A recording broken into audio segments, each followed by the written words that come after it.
things have progressed pretty amazingly in the last few years, technology-wise.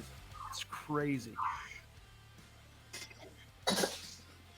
Well, I was talking about it with the missus because she and I used to webcam when I was on the ship all the time, and I had to have an extra cam then because the cam on the laptop was never worth a crap and the microphone wasn't any good. But this sounds pretty good. So let me ask you this: when you were working on a ship, for people that may not know you, this is Sam Griesbaum. We're super excited to have you on board here today, brother. You you actually did some comedy work on some cruise ships. Is that correct? Yeah, I spent let's see, it was 95 to or ni- yeah 95 to 2016. About half the year I was in the employ of the Norwegian Navy. Worked for Norwegian Cruise Lines, and Yeah, yeah. I did a few others, but it was a lot of fun. It was a great time. I got to see a lot of really beautiful parts of the Caribbean. I got to spend a lot of time in Alaska and Canada and places I hadn't been before. And Alaska, of course, being that's the best. Uh, if you haven't been, go. Uh, and make sure you bring enough stuff if you decide to say to heck with it, I'm staying. You can do it because that is something that crosses every guy's mind when you get to Alaska. You're thinking rifle, an axe, and about 6 months worth of canned goods. I think I could make it. So Beautiful in other place.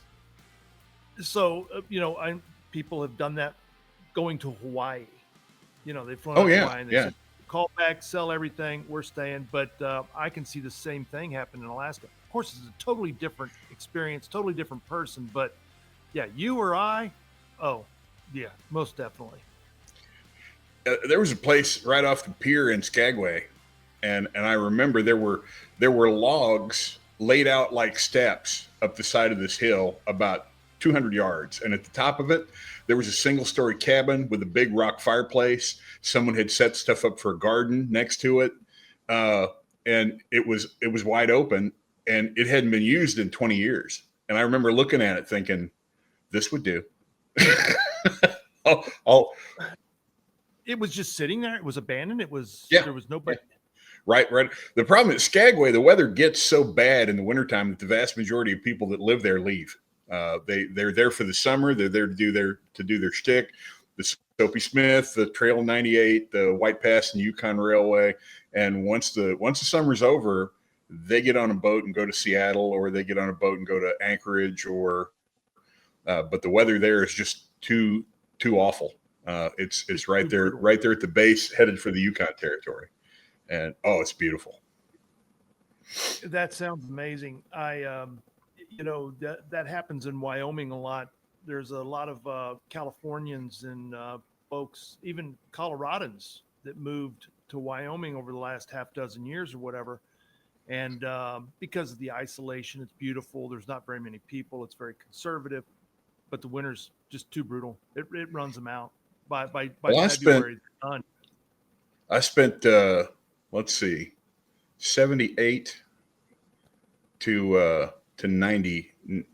No, I guess it was 95. So it was just under 20 years that I spent in Colorado.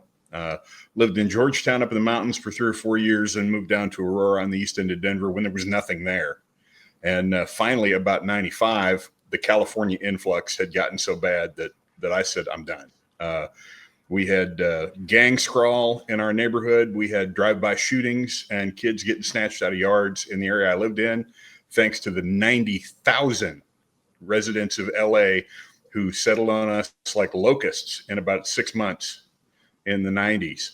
And every time Really? there was a snowfall, yeah, yeah, Denver went straight to crap. Uh, and it happened quick because, like I said, there were 90,000 of them in 6 months' time. They didn't know how to drive in snow. They didn't know how to prepare for inclement weather. And everywhere they went, you had to hear how there wasn't a fat burger and there weren't enough coffee places. And I actually got in an argument at a Dave Cook sports store because there was a woman from LA there with her beta male boyfriend. And this was 94, and they had animals on the wall. And I think I was looking at a 22 single action, and this woman came up and interrupted and said, I want to talk to someone about these animals on the wall. I find that offensive. Why do you have to hang these animals on the wall? And the poor guy behind the counter was taking a beating from her.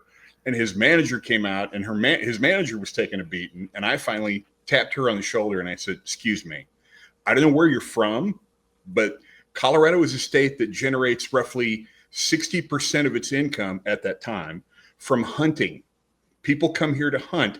They come here to hunt elk. They come here to hunt muletail. They come here to hunt mountain lion. They come here to hunt whatever it is that there is to hunt. If you are offended by the heads being on the store, let me first explain that they were dead when they were removed. So the animal was beyond caring. That's the first point. But the second point is, if you don't like that, get back on a plane and go back to LA where you can frolic among your own kind, because no one here appreciates this and no one here cares what you think about it.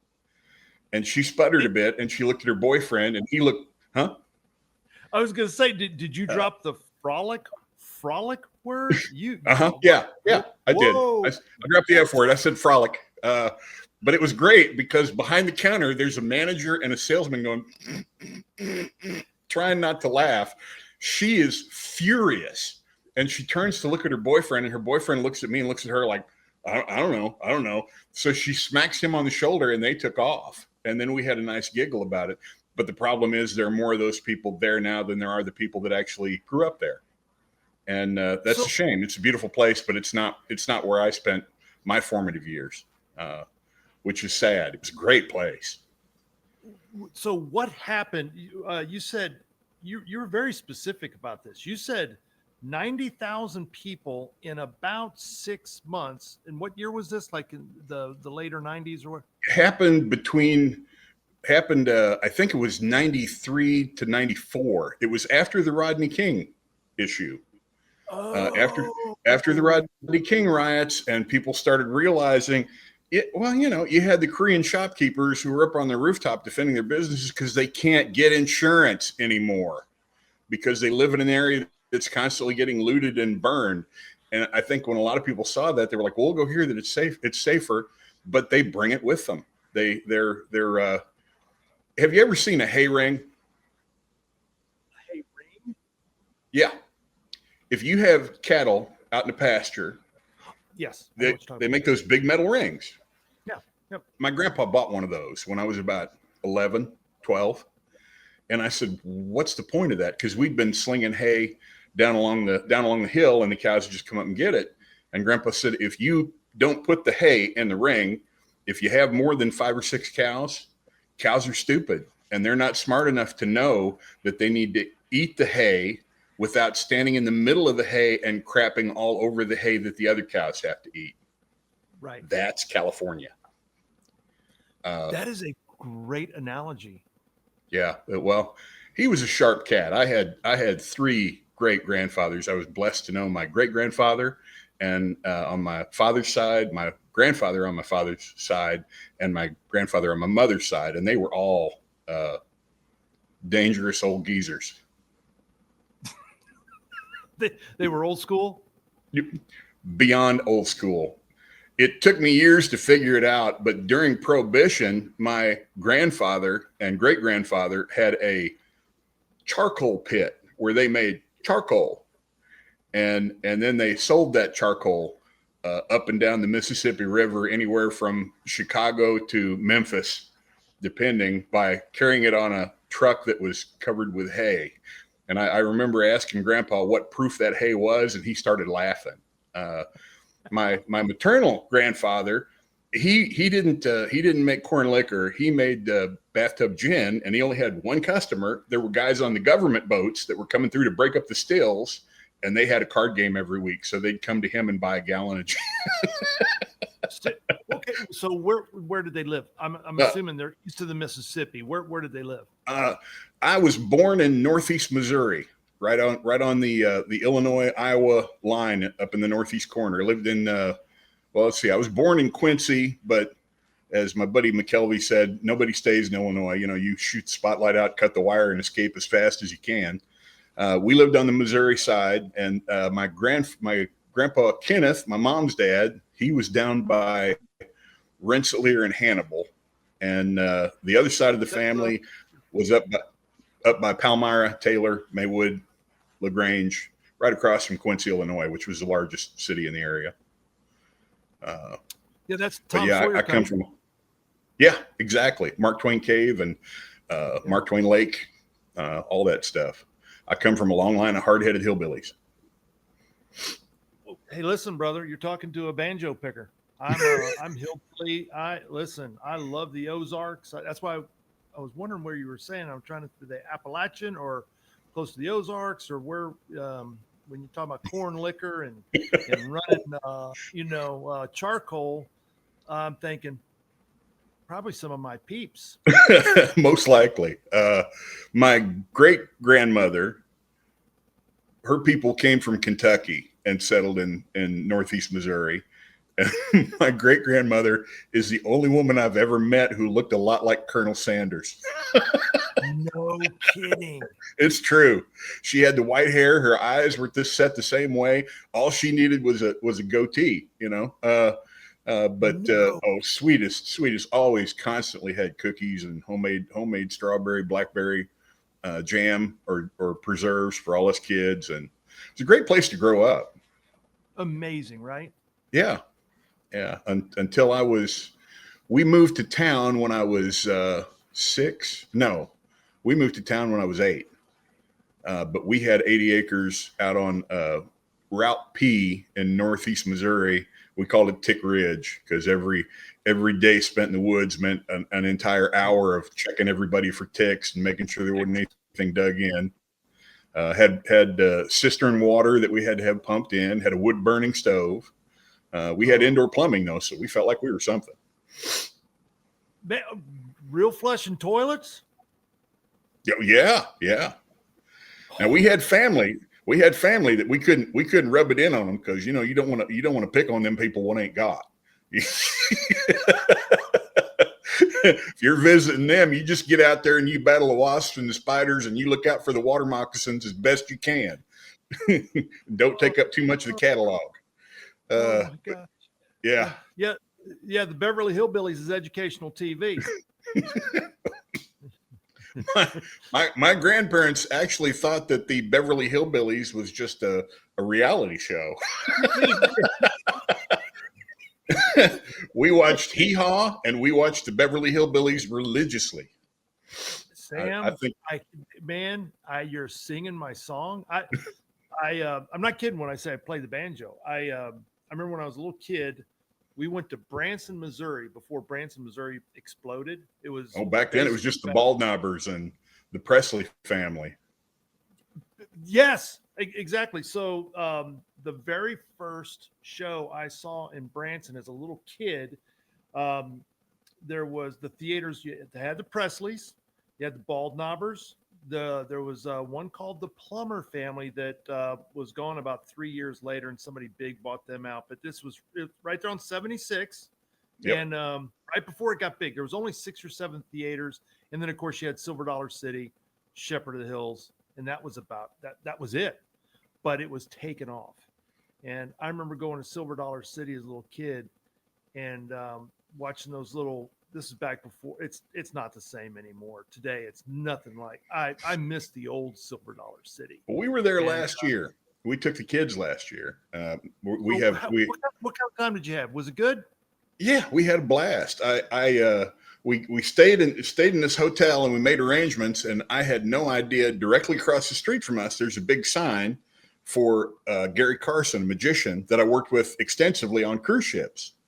And really? I took a picture and posted on Facebook and said, imagine that. Here I am coming into Branson and I run into somebody that I worked with before, and he called and invited us to the show. So we took the kids to see a magic show, and we spent 2 days at Silver Dollar City. They had a blast. They rode everything. And of course now I'm too old and fat for most of the good rides. I tried the log flume and ended up walking funny for a couple days. And of course I'm old and fat and I've been at sea level, so I'm up a little bit higher and I got to walk all those hills. And I'm like, whoever built this place hates fat guys because I need a scooter. I need something. We had a great time. Yeah, for those that have never been to Branson or to Silver Dollar City, to say it undulates is an understatement, probably. I mean, you're hiking hills in that within the park. I mean, there's some good hills you're going to be hiking up and down. Well, they don't. When I was there in 72, 73, That's about the time when first time I yeah, went there. we went down and we spent 2 or 3 days there, and my parents loved it, of course, because at that point in time it was concentrated on food, arts and crafts, and I think they had about 4 rides, and they had pictures of the Beverly Hillbillies up all over every place. Yes. Further reinforcing the notion that this was a reality show. Yes. But yeah, we had a blast there, and the grandkids had a blast there too. And it made me happy because it was like I get to show them some of what I did when I was a kid. Didn't get a chance to take them fishing though. That's coming. We got to get back up there and go knock down some squirrels and pull some blue cat out of the Fabi or Salt River. Amen. There's some great you got Table Rock, Lake Taneycomo. I mean, it's great fishing, great outdoors. Of course, that's right there at the birthplace of Bass Pro Shop. Yeah. Oh yeah. Oh yeah. You know, I knew about Cabela's before I knew about Bass Pro. I was working in Nebraska, and I was in Kearney a lot, and I discovered Cabela's driving out of Kearney, I think I was headed for Grand Forks or maybe Columbus, but I saw the big Cabela's place and went in there, and that became every time I went through Nebraska, went through Kearney, I would stop there and spend 2 hours figuring what I could buy out of the bargain cave and how I could describe how I really needed it. Fascinating. You know, the guy that started Bass Pro and whoever, the brilliant people, you know, you may know this, but they don't pay taxes. I didn't know that.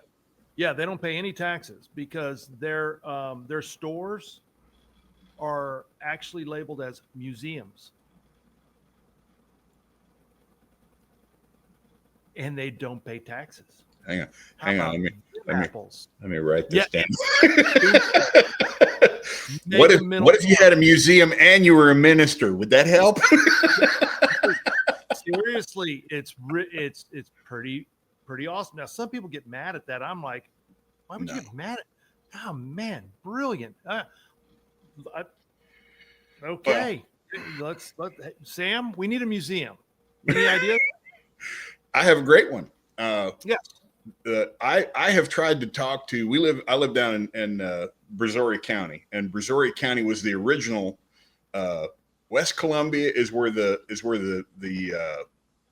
Texas government met and had a house officially, and that's where people were sent out for the Alamo and San Antonio. Right. And what people don't realize is Texas has a huge bragging spot in firearms development because Paterson, New Jersey was the birthplace of the revolver, but the revolver didn't take off until it had been tested in Texas. And the requisitions for the first purchases for Paterson revolvers were right here in Brazoria County. And that was the first Colt pistol that was built. It had the folding trigger, and I think it was a 5-shot 31, anywhere from 28 to 50 caliber, but the majority of them were 30. And that was the first battle that the Texas Rangers just routed the Apache. That was where the white man has a bullet for every finger of the hand. The natives would ride up, and when the Rangers fired their rifles, when they saw that first shot, then they'd charge in because they knew they were going to have to reload and they could get there quicker. Right. Well, they each had a brace of 5-shot 36 caliber revolvers, and they just slaughtered them, wiped them out. No kidding. Yeah, there was a long time, and all the development in the revolver comes right across the road from me is where the Dance Brothers were built. They're the most valuable and rare Confederate sidearm. The Dance Brothers were brilliant. They made a 44 that had the same weight and profile as a 36 before Colt built the 1860 Army. And they were so popular that the Union boats came up the Brazoria River or Brazos River and shelled them repeatedly because they didn't want that in mass production. But yeah, I'd love to see that down here. I've talked to the museum here. Well, yeah, I think we need one. I think that's a great idea. Hey, you could turn your home into a museum. I don't know what kind of tax, but then you get out of some of those property taxes, you know. And by the way, I don't know what taxes Bass Pro Shops doesn't pay. Obviously, it's that they don't pay any taxes. I don't know if I think it's something to do with property taxes or there's a number of things. Anyway, they're shielded from paying a substantial amount of tax revenue because they are actually considered a museum. Yep. So, Sam, and I know that's right up your right up your alley. And one of the things that if people don't know about you is that number one, you're a staunch supporter, defender of the Second Amendment and man's right Oh, yes. to bear arms. But you love history. In fact, I'm sitting in the 1836 saloon up here at Comanche Rose Ranch in Groesbeck, Texas. And the owner, the one that built this, Mr. David Thomas Roberts, he's the one that actually started Defiance. He started the brand. He unfortunately passed away a little bit over a year ago, and I'd known Dave for over 30 years. But I don't know if you ever had a chance to meet Dave. I don't know. He very involved in politics in Montgomery County, but he loved Texas. He was passionate about Texas. I am surrounded by Alamo artifacts and memorabilia, and I mean, he would get in bidding wars with Phil Collins for Alamo. Oh yeah, Collins was a big Bowie fanatic. Big Bowie fan. Yes, yeah. And anyway, I feel so blessed because everything around me is just things that are Texas or from the Old South or from the Alamo or, just different things. And it's just, Texas is so unique. You weren't born in Texas, were you? No. But I got here, I got here late too. I didn't get here till I was, 40, but I love it. I love the people. I love going in the grocery store and people actually talk to one another and look at one another. I love being out in public. Oh, it's awesome. I love being out in public, and Northeast Missouri is that way too. But Denver was never that way. The small town in the mountains that I lived in, Georgetown, Idaho Springs, Black Hawk, Central City, they were all that way. But the second you got into Denver proper, if anybody was looking at you, it was usually down their nose. And here, the kids are polite. Yes, sir. No, sir. Yes, ma'am. No, ma'am. But mine started when I was, we moved to the farmhouse when I was 3. And my uncle, I have an uncle Samuel, who was in the army. Down by San Antonio, and he brought me a couple of little things, and I had no clue why, but he brought me this little Alamo statue, and I loved it, and I thought it was cool. And then my mother explained it to me. There were 180 men there who held off 5,000 Mexican soldados for 13 days, and they killed them to the last man. And at 4 and 5, I was like, that's a place I need to go. Kidding, right? Yep. Well, we just had the anniversary of the Gonzales battle. Yes. We did. A couple days ago. That's exactly right. Big fan. But yeah, I got irritated in junior high and high school by the stupid actions of the Carter administration and their plan that somehow making the people who didn't write on the wall turn in their pencils was going to fix things.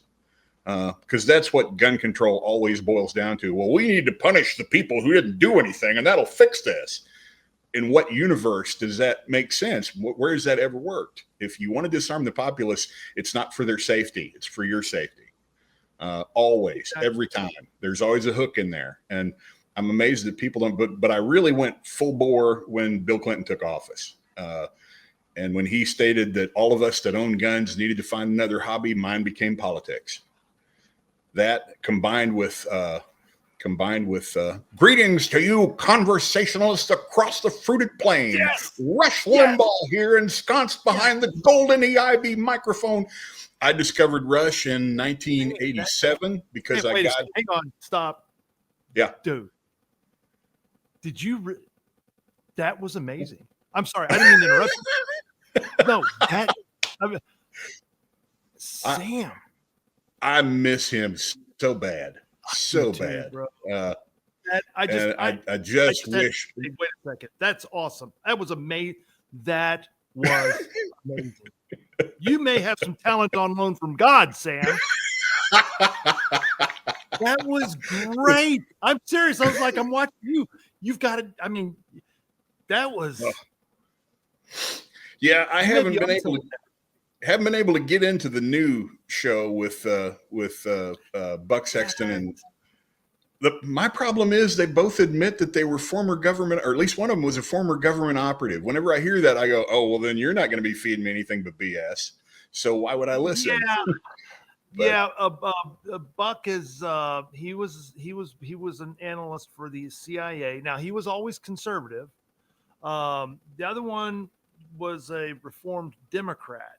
And they're both good guys. I'm not throwing any shade on. I don't have anything against them. It was just the idea. It's not it's just, man. But you know what? One thing I will say about those guys: how do you step into the shoes of the Maharishi? How would you can? How formative was Rush on you? What impact did Rush Limbaugh make on you? I got in an argument in Minnesota. I was working a gig with another comic, and he and I were arguing politics. And it was really frustrating him that he wasn't able to pin me down on anything that he kept trying for. And so he started calling me a Rush Limbaugh follower. And I hadn't heard Rush Limbaugh. And I said, who? Really? And he said, "Oh, you know what I'm talking about. You know who I'm talking about. That guy on the radio. He's on AM radio." And I said, "No, I haven't. I've never. Can we listen to him?" He's like, "I'm not having that in my car," because I'd flown up and was riding around with him. But when I got home, I looked into it and I started listening to Rush. And about a year later, Dan's Bake Sale happened in Fort Collins, Colorado. In Colorado, yes. I was home in Aurora. And I loaded up the car and I headed for Fort Collins, and I was there and probably about 150 yards away from Rush. And there were 50,000 people that descended on this little town peacefully, calmly, quietly. We sat, we listened to Rush speak. We listened to several other speakers. We contributed to Dan's Bake Sale to make sure he could get the newsletter. Then we left the town square cleaner than it was when we got there. And God, and for me, that was a formative. I get chills talking about it because it was something. I'm getting chills just listening because man, thank you for the trip down Amnesia Lane. I bought the T-shirt. I wasn't able to go, but I did buy the T-shirt with Dan's Bake Sale on it. I mean, that was, and it was totally spontaneous. Do me a favor. Can you just kind of explain a little bit? How did that happen? There may be a lot of younger people listening to this. Hopefully there are. Well, as I recall, Rush had been national for 2 or 3 years at that point in time. And he took callers from both sides. Bo would handle the call. I actually got to see Bo Snerdley there that day too, but Bo would handle the callers and he hand him off to a guy. He was promoting what then was the Rush Limbaugh newsletter. And you had to sign up for that. And this guy called in and said that he'd really love to get the Rush Limbaugh newsletter, but it wasn't something that was something he could do in terms of budget right now. But he hoped. Hang on 1 second now. Explain. This is before the internet. So when people are hearing, again, I know this sounds crazy, Sam, but when you say newsletter, there's probably people there to listen to this. They're going, well, why don't you just go online and get the news? This is before the internet, right? Not just before the internet, mail, but before cell phones. Yes. Back when if you wanted to call somebody, you had to be attached to a wall in your kitchen with that cord twisting around your arm, and all long distance calls were ridiculously gouging you. Yes. But this guy had called in, and Limbaugh said, "Well, I could give you a copy of my newsletter. And it wouldn't hurt me a bit, but what I'd rather do is I'd rather have you work for it. I'd rather have you use the entrepreneurial spirit and get out there and find a way to make it. You could hold a bake sale and that joke started the gears turning, and people in Fort Collins just went crazy for it, and people showed up from 2 or 3 states away to be there for that. It was amazing, absolutely amazing. But yeah, those. Fort Collins is not that big. Explain Fort Collins is not a big metropolitan area. No, Fort Collins. I think there's a branch of Colorado State University that's there. It's mainly the veterinarian but anyway, there is a college there. It is kind of a college town, but yeah, it's a town of probably, I think, 50,000-60,000 people. It's not a big place. Denver, Cheyenne, Wyoming. It's on 25 exactly. Going north there from Denver. Yeah. Man, I miss Wyoming. I used to love. I worked Cheyenne. I worked Gillette. I worked. I love Gillette. Casper. I determined early on that Wyoming is an Indian word for check your gas tank, because when they tell you no stops for 100 miles, they are not kidding. There is nothing but acres of cow toilet and big rocks and the occasional antelope jumping in front of your car, and that's it. But it's South Dakota and Wyoming for me. If I ever hit a point where I got stupid lottery money crazy, that's where I'd build my Bond lair, my James Bond film lair. It's funny you say that, Sam. I mean, anybody that knows me or known me for any period of time, they're like, where would you, if you had a place to live? I say either Wyoming or South Dakota. It's hard to explain unless you've been there, and it's not for everybody. I get it. It's not for everybody. No, but me, apparently you. Oh man, there's nothing. It's the same spirit you found in Alaska and in big chunks of Idaho and Montana. There are people there that have been taking care of themselves, conducting their own affairs, and not asking anybody for a damn thing since they got there. And that's how we're supposed to function. That's the way we're supposed to function.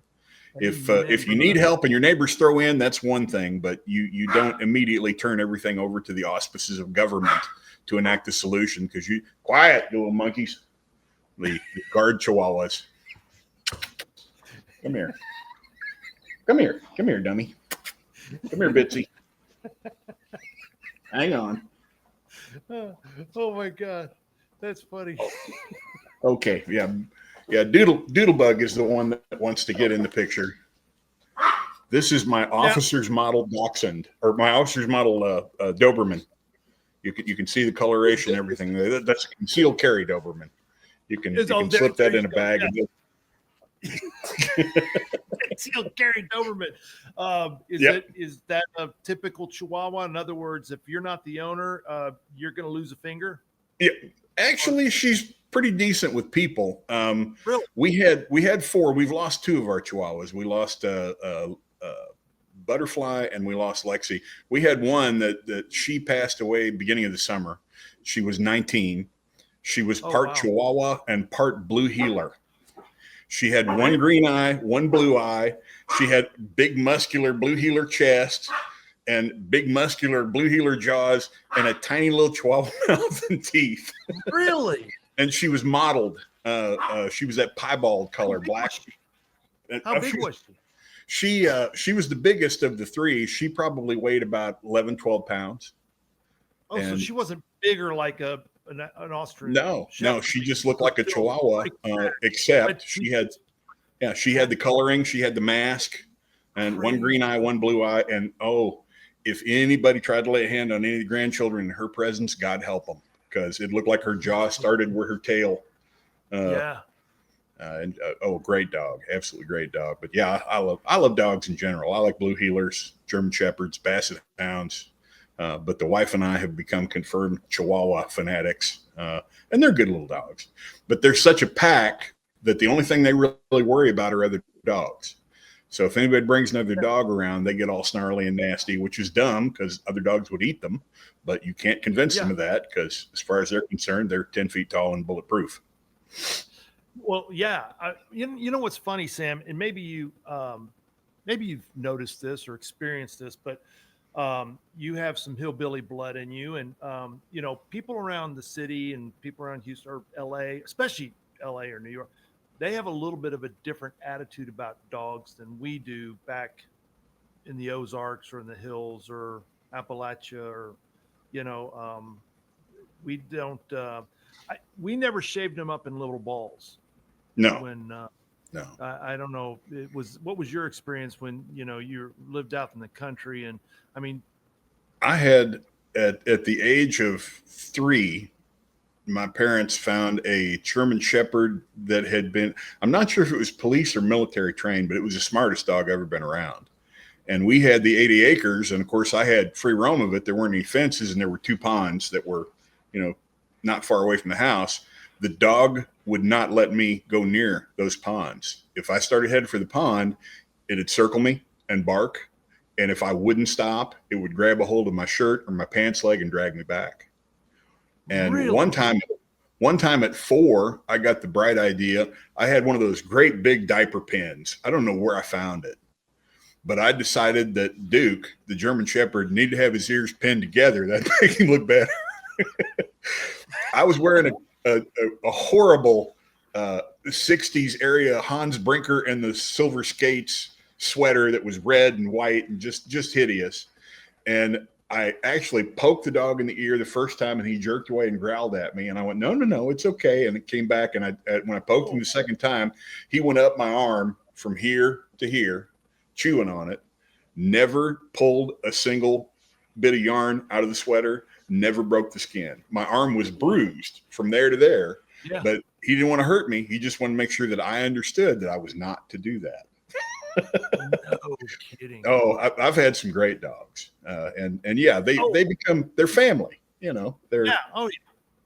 I we actually just, we just never, like I said, we never shaved them up in little balls. Or, no. You know, You'd spray the mud off of them, but that'd be about it. You know. Yeah. I don't know. Maybe you experienced the same, but to be honest with you, if there was like a ruby encrusted collar somewhere around the house, that went on mama. That didn't go on no dog. You know what I'm saying? Exactly. You know, well, Duke would not come in the house. He slept outside, and he was fiercely afraid of thunderstorms. So he slept under the porch till the porch flooded, and then Dad would have to drag him off the back stoop and get him down into the basement. But it was a fight because he didn't want to come in. He was convinced that the house was verboten, and he was never to do that. And anybody that brought him in was trying to trick him. But yeah, I had a Basset Hound that lasted 18 years. Wow. Really? Yeah, they normally go 12. I got it from Basset Rescue from a friend of mine. And have you ever heard of Kevin Fitzgerald? Where would I have heard of it? Kevin is regular on Animal Planet. There used to be Alameda East Veterinary Clinic. He's got 2 PhDs, one in endocrinology and one in veterinary medicine. He wrote the book on theobromides, dogs and chocolate. Studied lizards and turtles, and he's just a great guy. And I'd worked with him. He does stand up, and I told him I was looking for a Basset, and he called me out of the blue and said, "I've got this Basset Hound. She's 4 years old. It's a military family. They're leaving the country. They can't take the dog with them. She's had all her shots. She's got everything. If you want it, come get it." And I ran and got it, and that dog was the best dog I have ever owned I couldn't say I owned her. She owned us more than anything else. Came to the house, ran up the stairs, jumped on the bed, sniffed both sides, looked at me, looked at the ex-wife, peed on the ex-wife's side, and then hopped down. I've never loved an animal more. That dog was brilliant. Brilliant. Wow. Amazing. First night we had her. Oh, yeah. Yeah. The best bark. A lot of volume. I did discover later on, though, that it was not a good city dog, because if anybody had any kind of sewer problem, she would find it and roll in it for them. Oh. And boy, she left us for a week to move in with a family down the hill that barbecued every night. That was interesting. That took some time to track her down. Really? Where was the loyalty?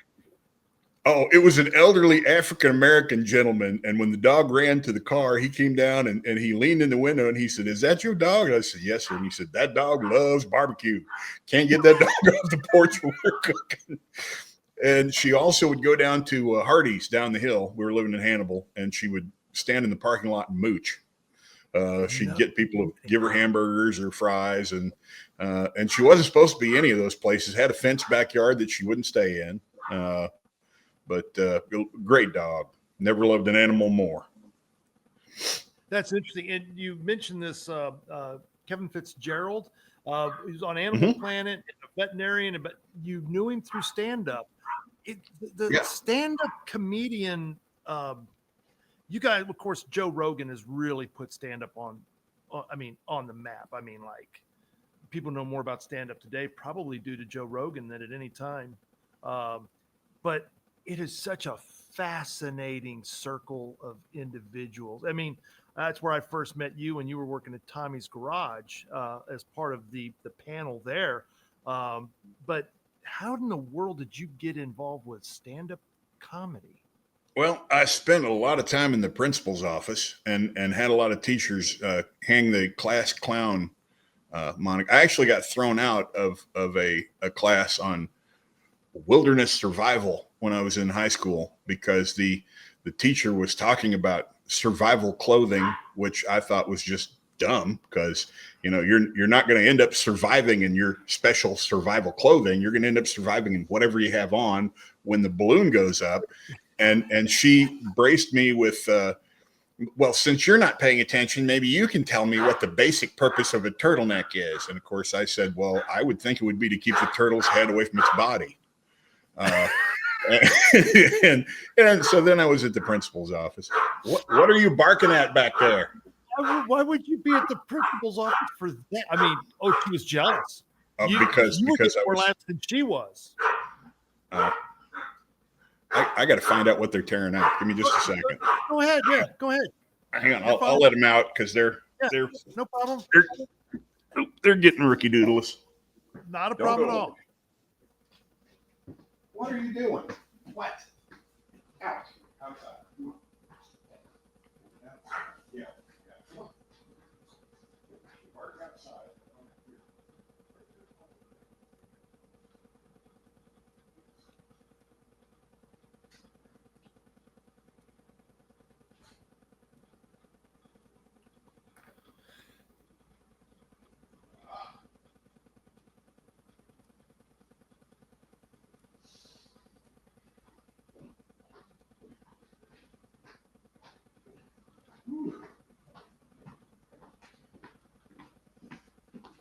Apparently, we were being taunted by a squirrel. Oh, you got to watch out for those squirrels. Yep. Yeah, they were back there throwing a fit. Yeah, those squirrels will definitely get you. Yeah. No, I started. Anyway, about how you got started in stand-up. Well, I started in Denver in 86 was the first time I went on stage. It was the same year that I got married.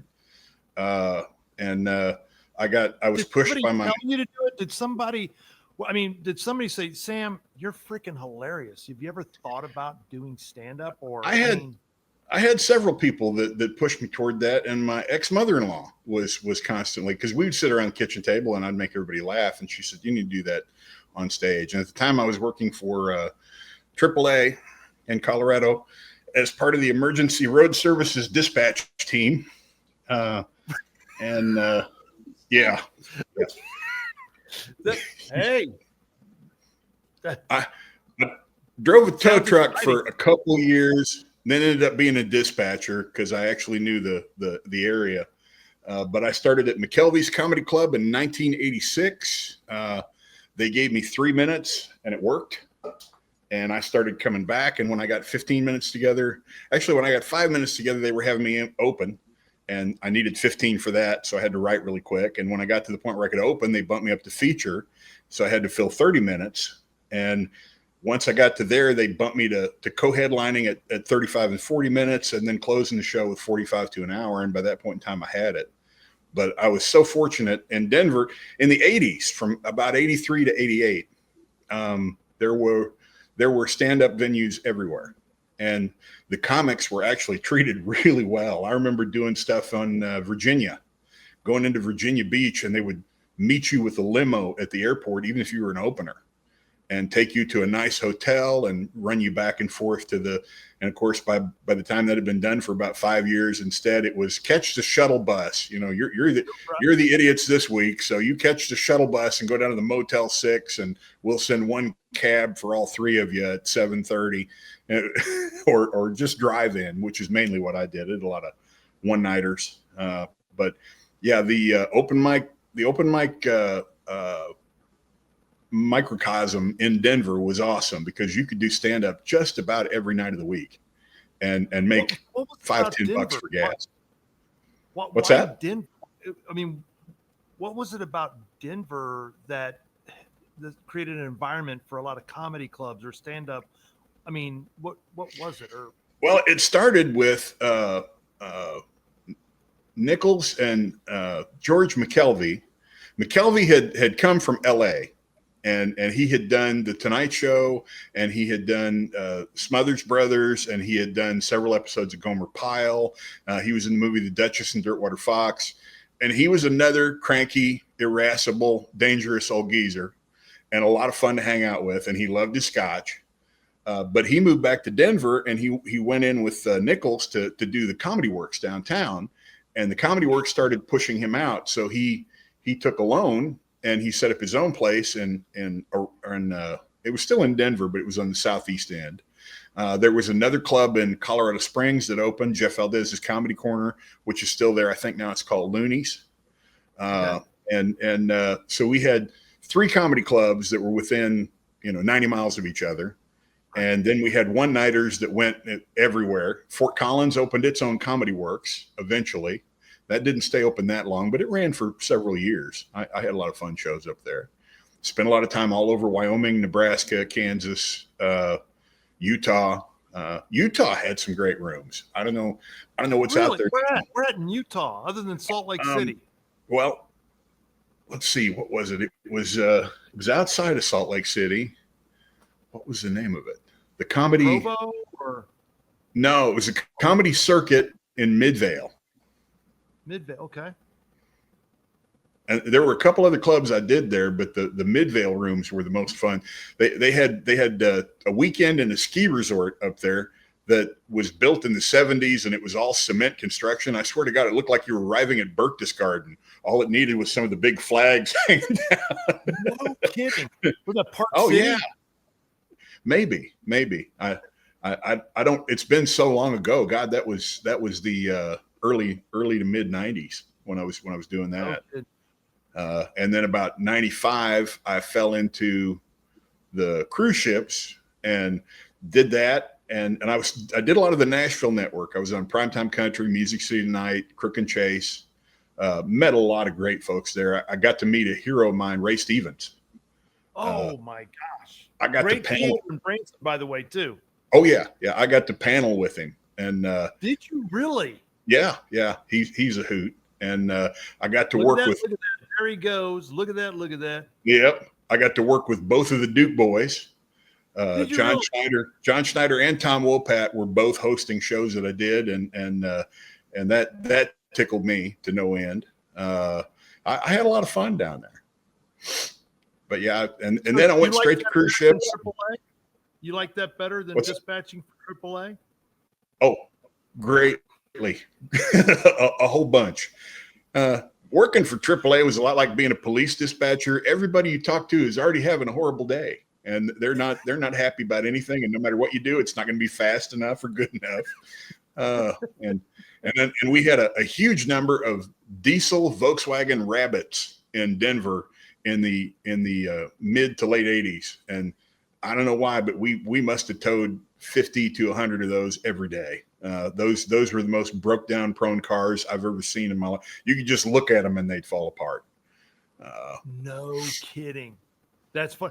So, because like I said, I met you at Tommy's Garage. How did you get connected with Tommy's Garage here in Houston? You come from Colorado, Rocky Mountain High, beautiful. I mean, you're down here, which Texas ain't bad, but how'd you get connected with Tommy's Garage?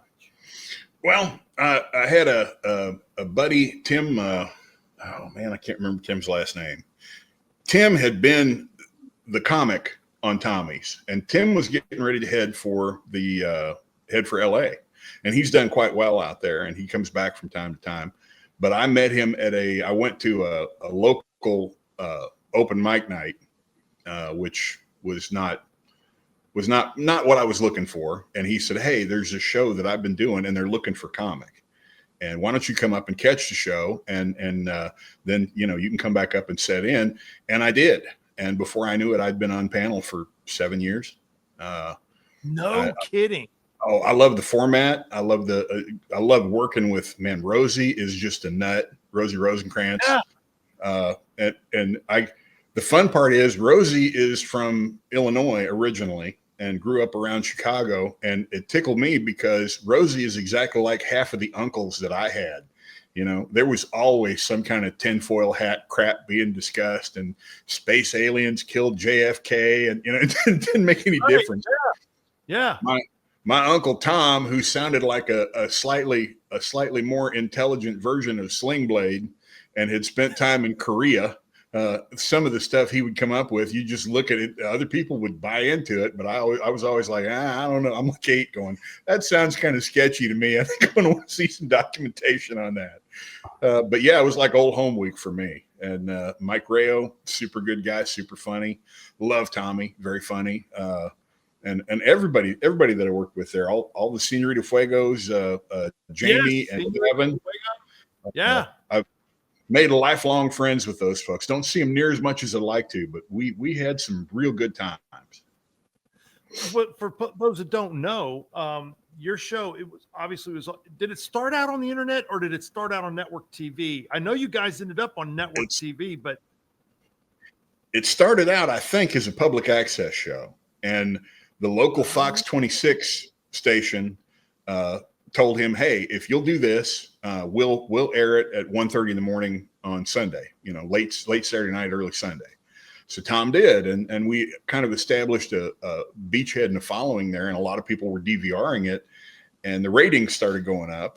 And then we had some people from Fox, the national, that came down and watched it and took some notes. This was before I got there. And right after that, Gutfeld's format changed to the same format we were using.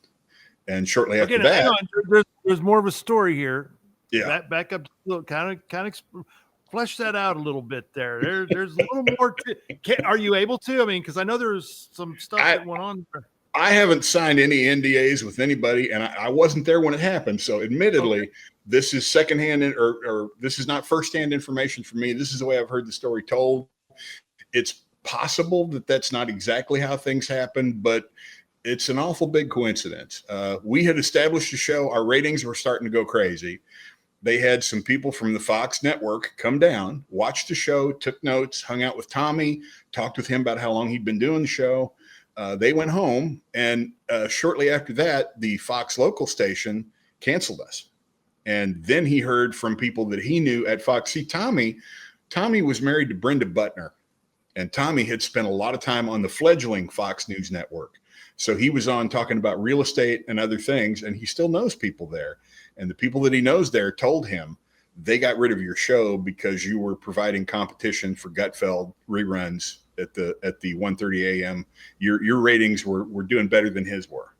Now that wasn't Gutfeld today. That was the Gutfeld back then. That was Red Eye, right? That was Red Eye, yes. Gutfeld's Red Eye show. His original. No, actually, show. this one was. You remember the brief weekend show that he had? Because before he went to the every night, he had the show that was, I think it was a show that was on like Saturday, and they would show it in a primetime slot, and then they'd re-show it. And I think we were beating him in reruns on that. And then it morphed more into what we were doing and 5 days a week. And so instead we went with BizPack Review, and we ended up on Rumble, and we were on YouTube, but YouTube was playing the cat and banjo with everything we were doing, constantly pulling things because we were talking about things that they didn't like us talking about, and they couldn't leave that up. So we went to Rumble, and we were doing really good on Rumble too, until it just sort of collapsed. We were still getting the ratings, we just couldn't get the show together. Yeah, it was tough, and that's where we met. And the name Tommy's Garage, it was actually in Tommy's garage. It was. He set up the studio in Tommy's garage. We would put 30, 40 people in folding chairs, and we had folding tables and a big clunky mini split sitting in the garage that he'd have to turn on the day before, or the room would still be 85 degrees most of the time. But oh my God, we had so many good times in there. And it was in there that I wrote the best line that I've ever written. We were talking about the former crackhead mayor of Washington, D.C., Marion Barry. Marion Barry. Yes. And they had commissioned and built a big bronze statue in honor of Marion Barry. And I was surprised nobody else got to it, because when they came to me and asked me what I thought of it, and I said, well, it's a beautiful statue, but the problem is they haven't found a bitch to set it up yet.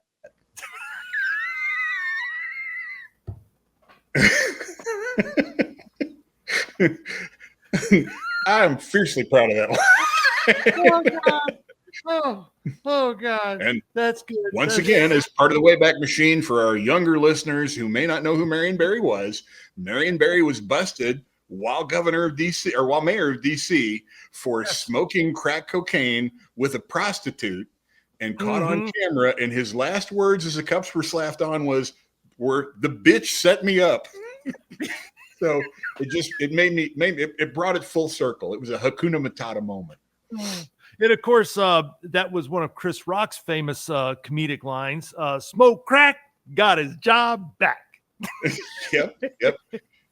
What was it? There was some kind of Rosa Parks event they were holding in DC, and Rock had the best line about it, because he was like, "There's Marion Barry. Even when we're celebrating heroes, we still got a crackhead on stage."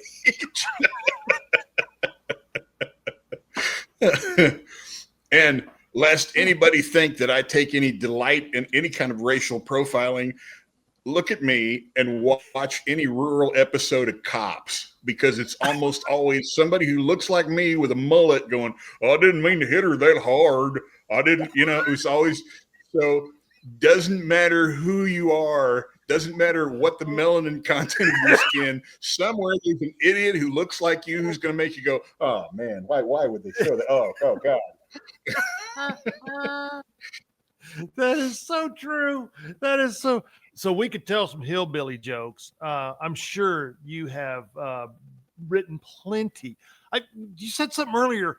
You would have to write these shows when you were working in Denver, working in stand-up. I mean, I don't know, you got to be some special kind of smart or twisted or something to be able to constantly be coming up with material to do. I'm like, well, I mean, I could maybe come up with one good joke a week or something, maybe, if you had a gun to my head, but how do you come up with 10, 15, 20, 30 minutes of, I'm a lot lazier than I used to be. Tommy's gave me a format, because with Tommy, he'd flesh out, we would film on a Wednesday or a Thursday, and he would flesh out the basics of what he wanted the show to be on Monday, and he'd send us all a rough outline that would change. He'd do it again on Tuesday, and I would give it a cursory glance on Monday, and then on Tuesday I would look at the finalized version we're going to be working on, and then I would break it down. And for each of the topics, I'd have to come up with a couple of answers, because the odds are good with another comic on there, somebody's going to get to what I'm trying to do before I do, because I was always down in the end.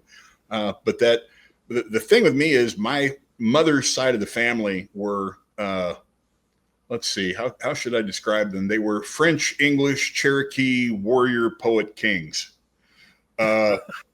If you went to Grandma and Grandpa Bassnet's on Sunday after church, my Uncle Bill was there, my Uncle Tom was there, usually my Uncle Bill Hill was there, and they had all their kids, so there'd be like 40 kids running around, and the kitchen was the spot to be, because that's where the coffee pot was, and they would just sit there and rip on each other.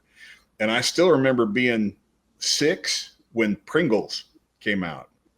Oh, and my grandfather did 7 minutes on what in the hell. You'd have to have an arm like a giant damn deformed finger to get in there. Carried on about it for a very long time. Or my grandmother was the real embarrassment. Grandma Bassnet, Jenny May was her name, and Jenny May, yes, and the cheese had slid off her cracker long ago. and she would say whatever popped into her head would just come rolling out. And there were several times where us kids got to hear things we weren't supposed to because we're somewhere near the kitchen. One was when Tang came out, and everybody brought Tang. We wanted to try the Tang, and Grandma was looking at it going, Tang, poontang. And when she said that, Grandpa Bassnet's face just went black. Damn it, woman, shut up and get back there. And she did this. What was the other one? Oh, my Uncle Bill had got a pair of suede gloves for work. He worked construction, and he got an extra pair for Grandpa for yard work. And Grandma was looking at him, and she was touching him, and she said, "Oh, those are really soft. Those are as soft as those rubbers you got that time."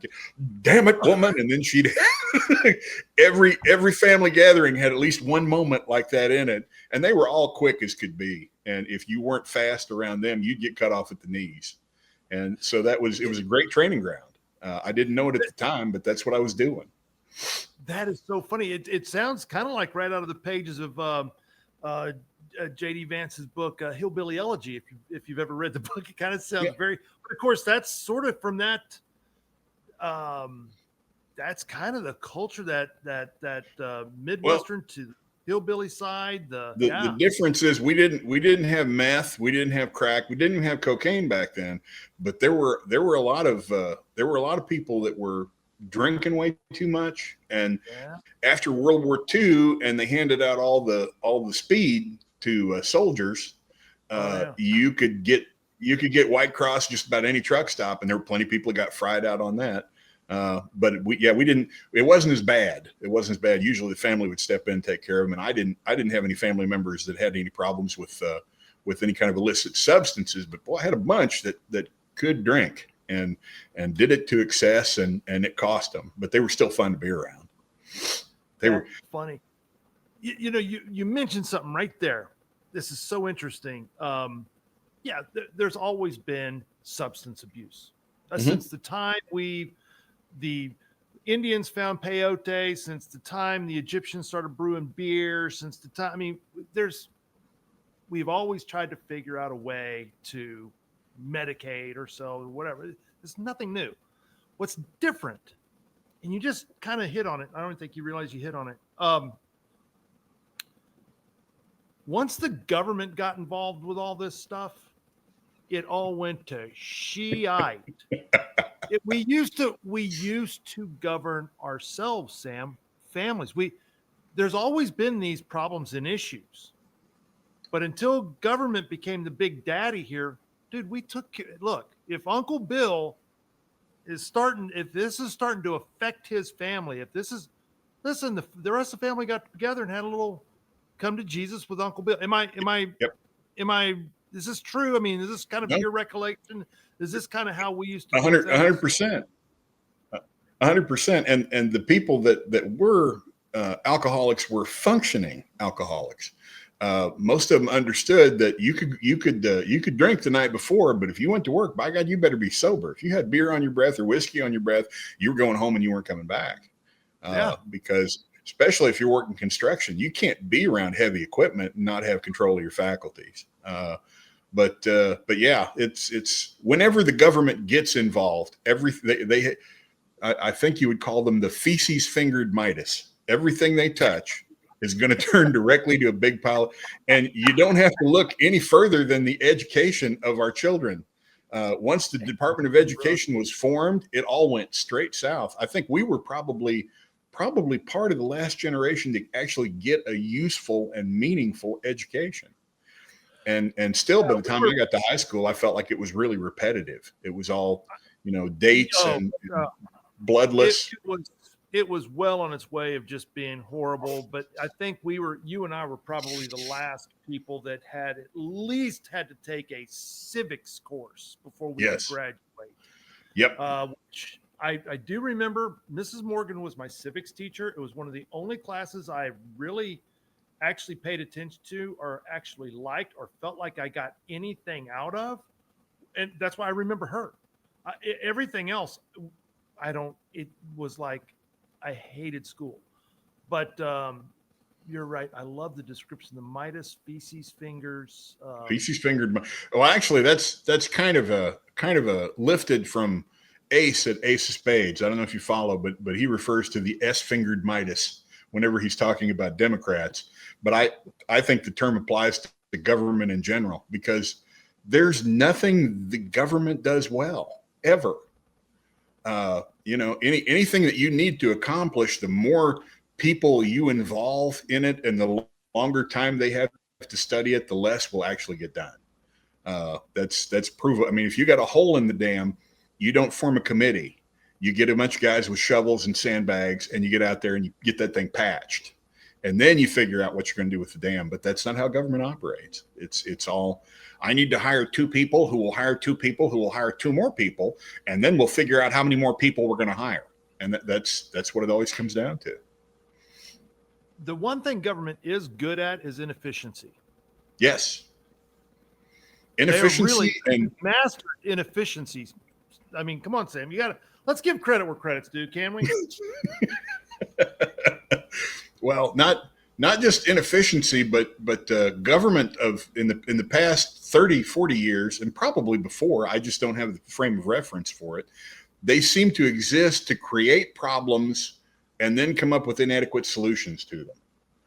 That seems to be largely what government is all about. We're going to do this, and it's going to help everybody. Well, when that doesn't, then suddenly and being versed, I think what made me a cynical, or as cynical as I am, was growing up around a farm.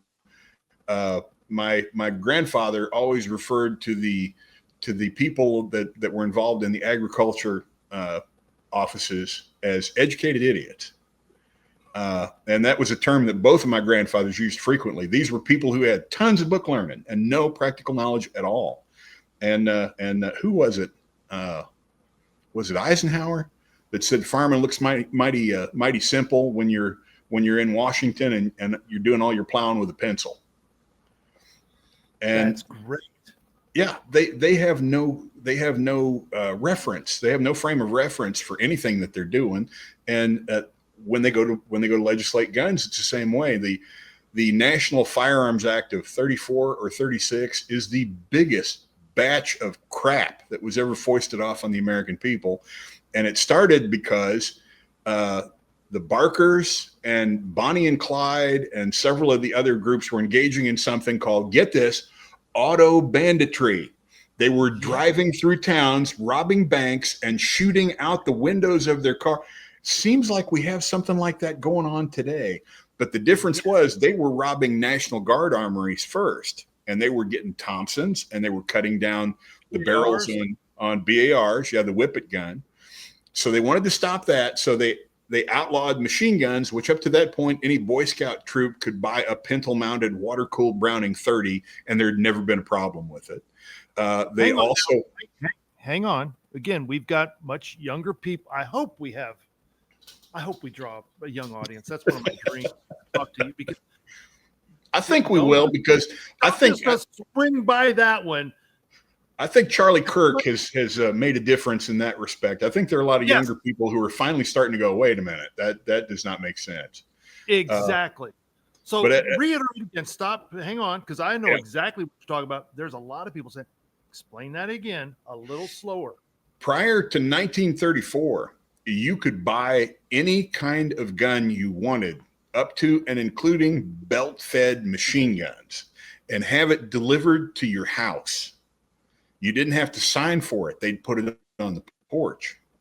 And you could buy all the ammo you wanted, and you could take it to any range and shoot it as much as you wanted. Most people didn't own fully automatic weapons because they were expensive to feed, and not that many people were doing big scale reloading at that point in time, but it was an option. Well, Congress decided that they could go after the Barrel Gang and the Barkers and all these other gangs that were getting attention, because the banking regulations that they put in were completely destroying and screwing farmers who'd had property for years and years, and they didn't mind that somebody was sticking it to the bank, so they became heroes. They wanted to stop that. Then there were movies that were coming out that showed guys using silencers. Well, silencers had been around since the turn of the century. Maxim had developed some very effective ones, and they were sold as a way to shoot the fox in the hen house without disturbing the rest of the chickens. They were things that people, and they're currently things you can still buy in France, like you'd buy an extra magazine or a pair of grips. And they insist on you having it on your gun. In England, if you're doing any hunting, it's a gun muffler as far as they're concerned.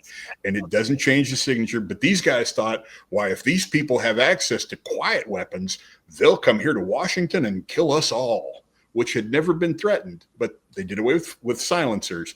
Then they realized that if they left the rifles and the shotguns in possession of people, they had hacksaws. They'd cut them down. And they also wanted to ban handguns. So the first step was, we're going to make it illegal for you to have a short barrel rifle or a short barreled handgun. And we're going to claim that neither of those things have any place in the militia, which is patently false, stupidly false. Every bit of trench warfare that went on during World War I had somebody with a sawed-off Winchester 97 slam firing it as fast as they could to drive the Hun out of the ditch.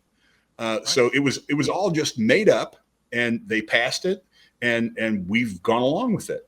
And I love seeing that people are finally, every bit of gun control that's ever been passed in our nation was based on a lie, based on protecting us from something that they had no intention of protecting us from. They just didn't want us to be a nuisance. Amen. I am. People say, well, there's got to be some regulations. When I go, no. I think American citizens should be able to own anything that the U.S. government has in their arsenal. You mean to tell me American citizens have a right to own an atomic bomb? If you can afford one, you should have one. I think that when the founders wrote the Second Amendment, when they say there is nothing, it's everyone has, the Second Amendment basically says Americans have the ability to protect themselves, guard themselves, to protect themselves against the tyranny that this government will become. Period. End of story. Shall not be infringed is sacrosanct. Period. But yet here we are. What I love is you still have people that will try to fiddle with the prefatory clause. A well-regulated militia being necessary to the security of a free state. Well, see, it was only for the militia. And they don't understand that the U.S. code states who the militia is. It's us. We're the militia. It's us. Every able-bodied American citizen from the age of 18 to 75, or actually 18 to 45 is the recognized militia, and beyond that is the unofficial militia. And we have history. Samuel Whittemore. Have you heard that name?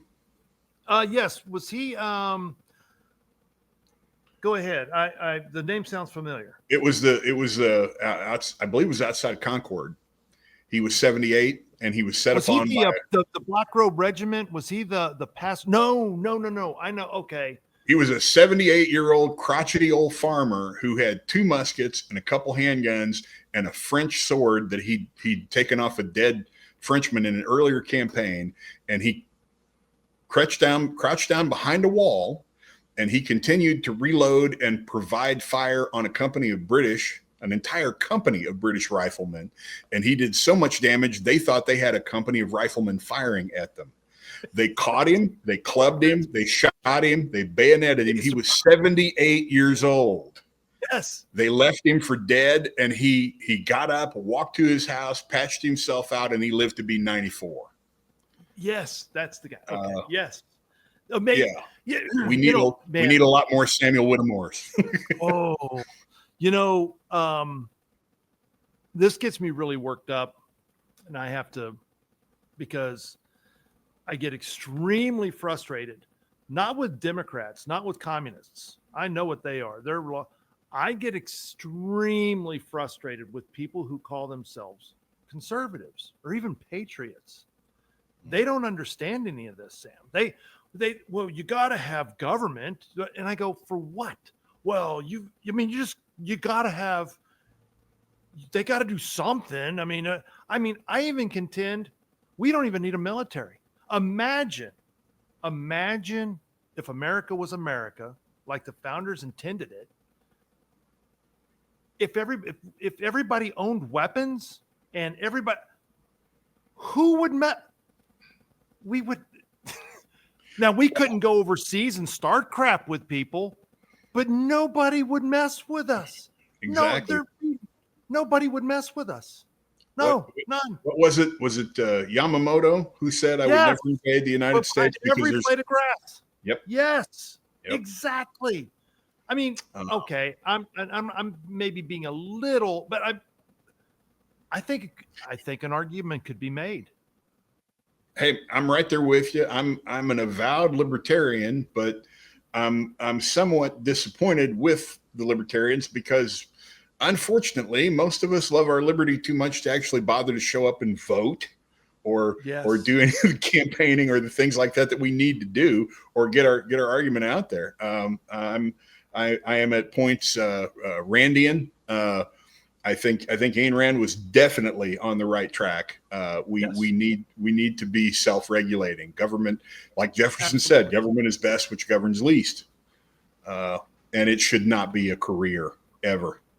No one should seek a career in politics, and anybody that does should immediately be thoroughly investigated by everybody because they've been robbing us blind for generations now. It's all grift. All grift, every bit of it.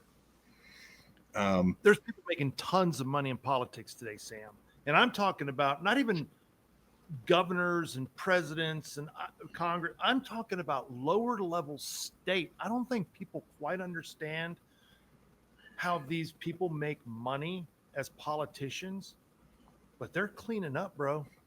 They're cleaning up. It's like who was the gal that ran for governor of Georgia? What is her name? The big fat black chick. Yes. Stacey Abrams. Stacey Abrams. Yeah, that's it. She ran 2 times a Kamala type campaign. She took huge loans from her campaign, which were registered as loans when she did her income tax. And then the next year they were forgiven and forgotten. Mm-hmm. And when you are part of a campaign and you can just award yourself $2 or $3 million as walking around money and then have it be completely forgotten, it's grift. It's a scam all the way down. And to be able to do that as a losing candidate.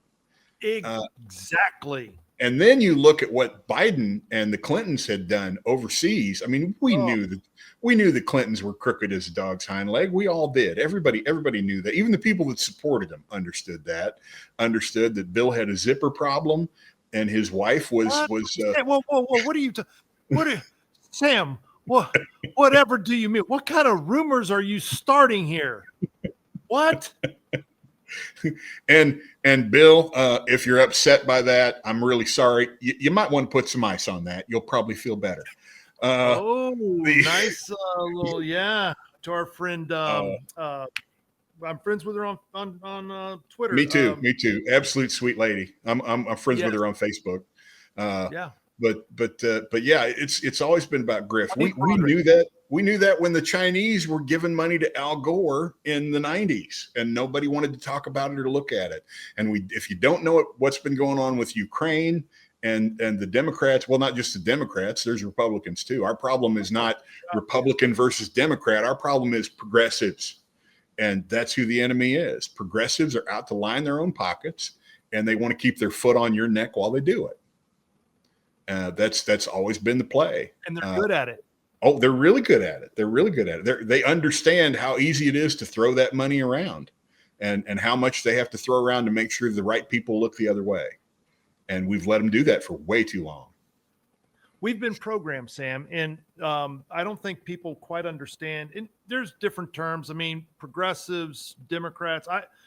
I've been calling them communists ever since, before the Clintons. And I used to take so much crap from people. They're not communist.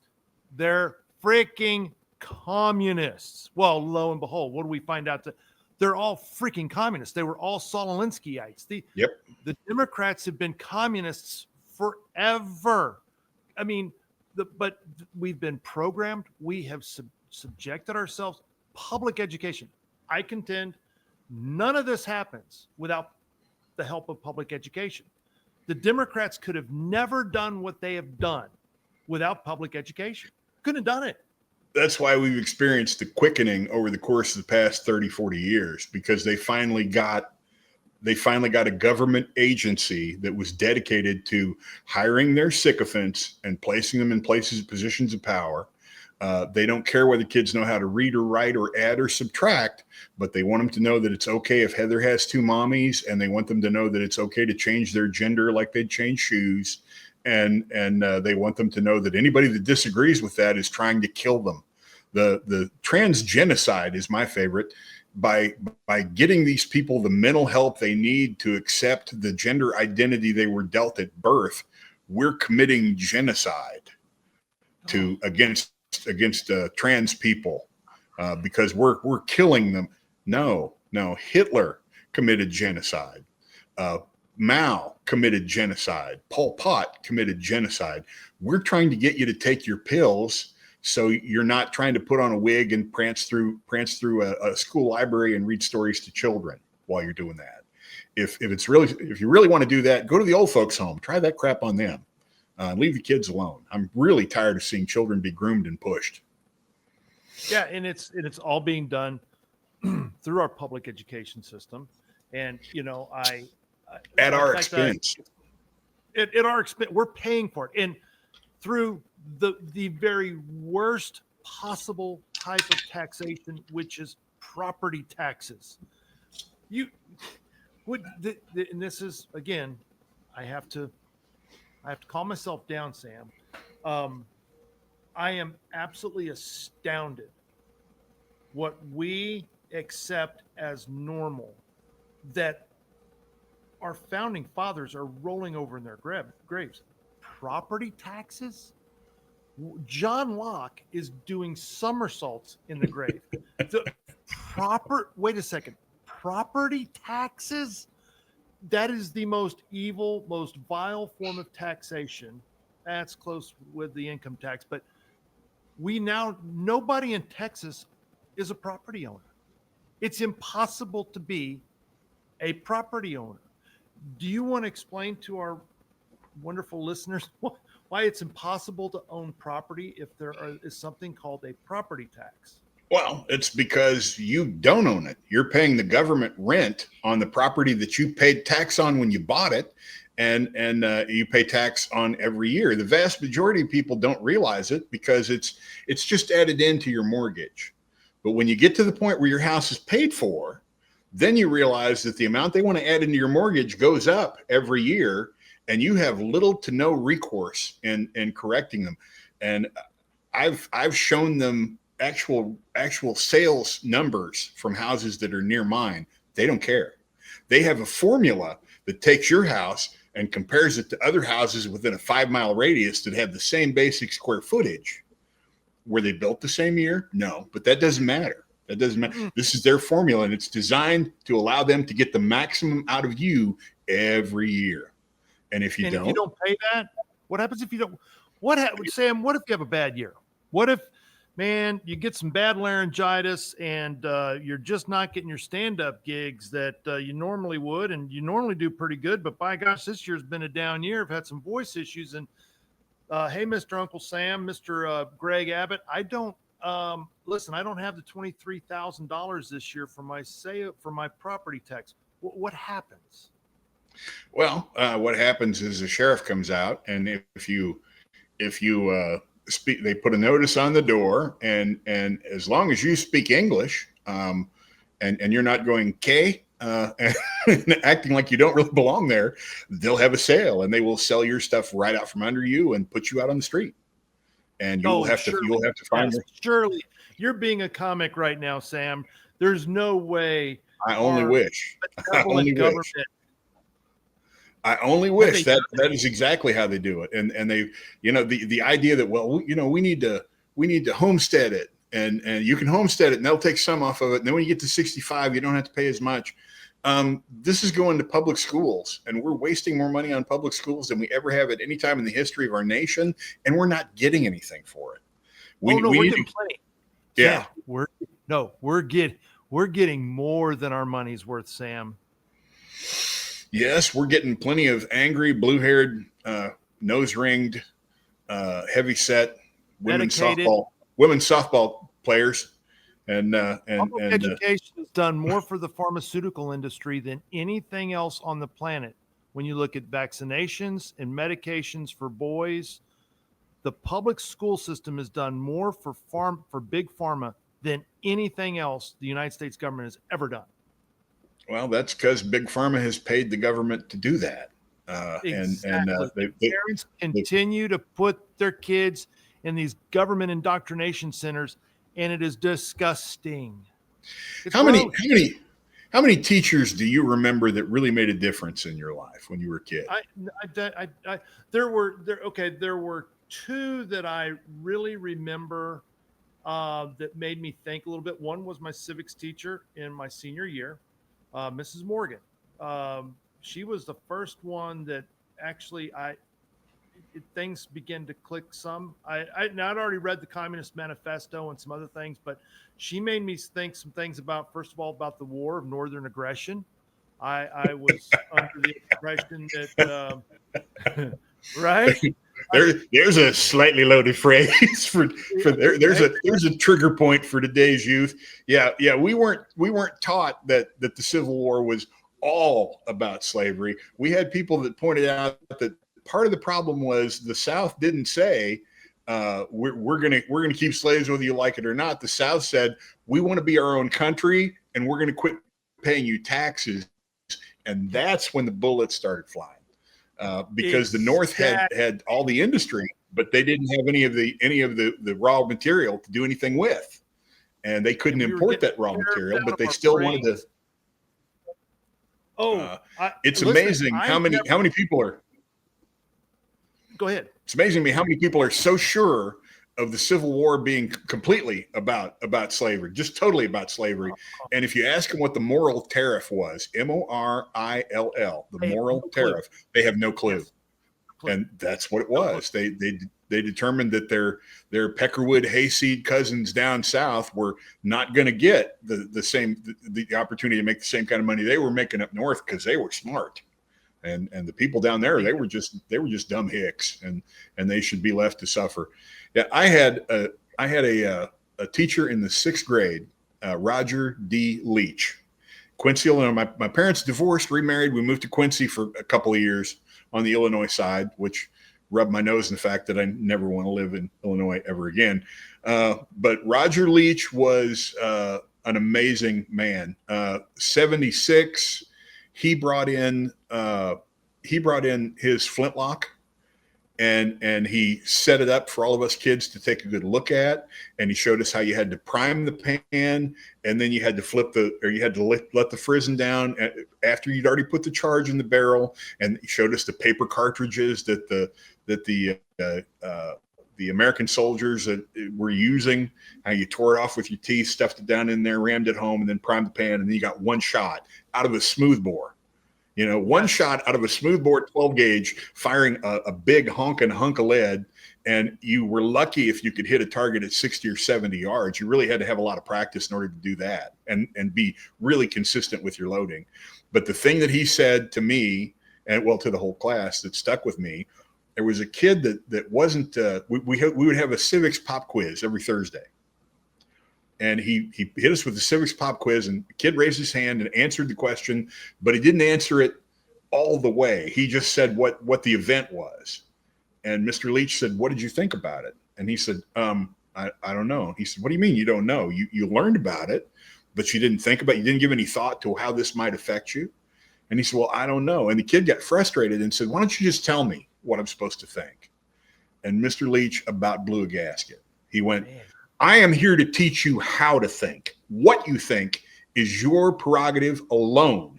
You have to think for yourself. If I teach you how to think and you don't, you're no better off than the person who doesn't know how to think to begin with. You've got to start making decisions for yourself, looking at things and how they fit together." And for me, that was an aha moment. It was just like, a curtain opened, and I went, oh, okay. So I'm here for this learning experience, but the learning that I'm getting is what I want to learn about and the things I want to connect and the things I want to do. That's what I have to concentrate on. I had a few really good teachers. Mr. Leach was probably the absolute best, though. Brilliant man. I hope he's still kicking around. I imagine he's probably retired. I saw him in the 90s, still working. Yeah, I'd never. I hated school. I hated everything about it. I questioned everything. It made no sense to me. It bored the ever living hell out of me. I couldn't ever. I would ask questions, and teachers hated me for asking questions. Mrs. Morgan was the only one that ever really kind of made sense, and I felt like the stuff that I was learning actually had substance and meant something, and something that would be valuable to me over time. But I would have just been much better off never. I thank Jesus, praise Jesus, thank you, Lord God, thank you that I didn't end up getting medicated, because I was a prime candidate. I don't know if my parents would have medicated me if the teachers went to them and said, "Hey, your kid, definitely get them." I don't think they would have, but I would have been a prime candidate for being medicated. No doubt about it. No doubt. Well, I think any male that acts masculine would have been a prime. They're doing that. They're putting kids. Listen, Sam, it's terrifying. I'm not kidding. I mean, people kind of they kind of blow this off, but we're destroying boys. We have destroyed multiple generations of boys now. We've destroyed them. We have these medications. Well, look what's happening. Who's doing all these shootings? Every time you hear about one, you'll find that there's Prozac involved, or and that goes back to the first mass shooting they paid attention to in California.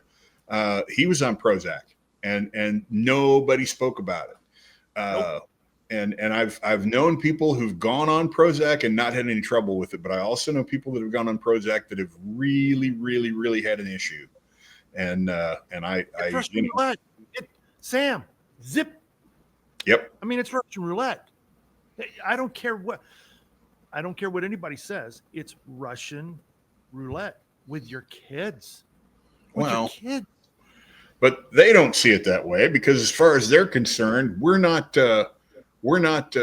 individually autonomous people. We're basically rats in a cage that they're allowed to run their little critical experiments on. And that's another part of the big government mindset. If you get to a point where you stop seeing the people that you're working for as actual people, then it becomes okay to try, say, vaccines you haven't really done all the testing on yet, just to see how many people have, massive heart attacks or rapid and aggressive cancers. We lost my dad last year, or last summer. I remember. He had 3 vaccinations because my stepmom was in a nursing home, and the only way he could get in to see her was by having the vaccinations. He developed adrenal cancer. By the time they caught it, it had spread to his lung. By the time they started doing anything about it, it had already moved directly to his brain, and he was gone in 3 months. I don't think he got more than 1 or 2 chemo treatments at the time. And the number, now I understand that's anecdotal. I have 2 or 3 more of those anecdotal stories from people that I know who took the vaccine. But the bottom line is it did happen, and it's caused problems for a whole bunch of people. And they massively inflated the numbers of people that actually had COVID to scare us into taking it. Absolutely. There was a guy that got shot who died of COVID. Motorcycle accidents were COVID caused. I mean, how they sleep at night? That's what I want to know. How can you push for that? How can you be that knowingly evil and still lay your head down on the pillow at night and think, oh, I've done good things? You can't. I have an answer for you. I have an answer. That I wish more people would ask that question, and I have pondered that, and here is the answer. And it goes back to public school again. When we've gone now multiple generations teaching things like evolution, that we're just a cosmic accident, There is no God. There is no. We're just out here, cosmic accidents. There's no repercussions. There's no right or wrong. There's no. What you end up creating are people that put large leg tattoos of Charlie Kirk being shot in the neck on their body and celebrating the murder of a really good guy, whether you agreed with him or disagreed with him. A guy that, for all intents and purposes, was actually a pretty good guy that got murdered right in front of his wife and kids, and they're celebrating it. These are death cults. And this could not have been done without public education. As you can tell, I'm pretty passionate about this because this is where it started. When you go back to the beginning of public education and the feminist movement, they both started at the same time, basically right after the Civil War, Sam. Right after the Civil War. Very interesting. The wrong side won. Right after the Civil War, these two things started, and it's taken years, it's taken generations, but here we are, and now we've got people. Our hospitals, our doctors are full of nurses and doctors that belong to a death cult.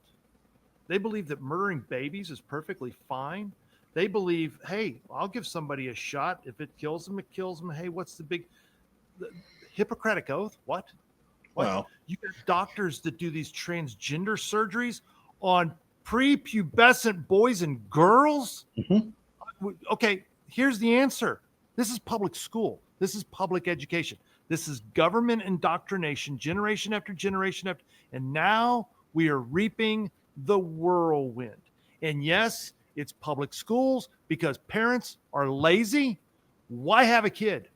Why have a kid that at 5 years old, you're going to march them off to a government building for teachers who are abusing children, sexually assaulting children? I mean, let's go to. And then what did Vodi Bachman say? Why are we surprised when we send our kids off to Caesar, they come back as Romans? So to answer your question, there is an answer to that, Sam. There isn't. How do people sleep at night? They sleep just fine. They're evil. They sleep just fine. And we keep shipping our kids off to learn from them in the environment for the state. And then we wonder, how does this happen? How do we get here? Why do we have all these school shootings? Why are kids so messed up? What?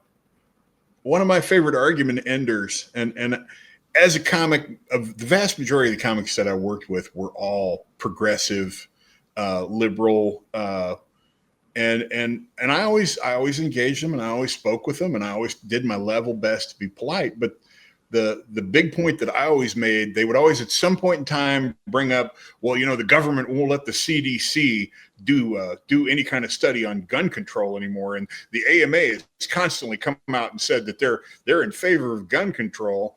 And the answer to that is, how many people does the AMA accidentally kill every year? Oh, the number one cause of death in the country. Somewhere between 120,000 and 300,000. We're not really sure.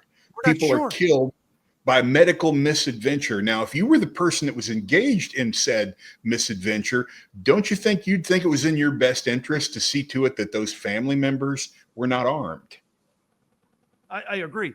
Sam, I am convinced that if we knew more about, especially with things, like cancer and heart disease and I am telling you, with our medical industry in cahoots with big pharma, you're right about the numbers, and it's hard to nail down. I've seen numbers as high as 500,000. I think it's most people, once you enter into the medical industry, once you enter into a hospital, you're going to be spiraling down. It's not going to end well. And I think medical malpractice kills more people either directly or indirectly than any other thing in the country. Period. End of story.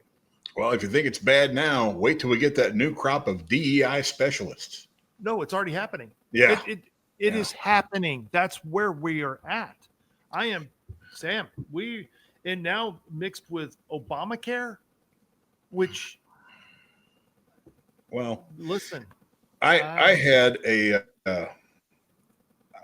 an issue with with the insurance industry when I was in Colorado in the 80s. 1982, Colorado did not make car insurance, did not have mandatory car insurance. You were advised to get car insurance. Somewhere in the neighborhood of 5% of the population didn't get it. Car insurance was pretty cheap, and about 5% didn't get it. So in 1982, they came up with this grand plan. Well, in 1982, I was 17. And when I heard the plan laid out, okay, we're going to make everybody get car insurance, and that way the prices will drop, and everybody on the road will have car insurance. And I went, I've never seen or heard of an instance where government makes something mandatory where the prices come down. It always goes up because they have a gun to your head and they're forcing you to buy it. And I talked to people about that. I talked to one of our insurance agents about that. And, well, you just haven't thought it through. You're still young. 5 years later, insurance costs in Colorado had gone up 450%, and 50% of the people on the road had no car insurance. Bingo. Yeah. I mean, every time they come up with a solution, it's not a solution. It's a solution for their money flow problems. That's what it's all about. Government is the problem every single time. I have challenged people over and over and over again. Show me one thing the government does better, more efficiently, less cost than the private industry. It doesn't exist. Look, people you say, well, you have to have the government because, like, if you didn't have the government, how are we going to get, you'd never be able to get a man to the moon. Well, I think Elon has done a pretty good job of disproving that. He's getting ready to put somebody on Mars at a 1,000th of a 1% of the cost of what anything the government's ever done. Yeah. That's why he's for the Chinese and everybody else, the entire planet. He is Mr. Rocket because it's private industry. Yep. I again, without public education dumbs our kids down. They don't know this stuff. And these parents say, well, I'm a good parent, and yeah, they go to public school, but I'm the parent and I make sure they know. Bull crap. Your kids can't go and be in an environment for 8 hours a day, and then they get your divided attention for 20 to 30 minutes an evening, maybe a couple hours on the weekends. No contest. The government wins.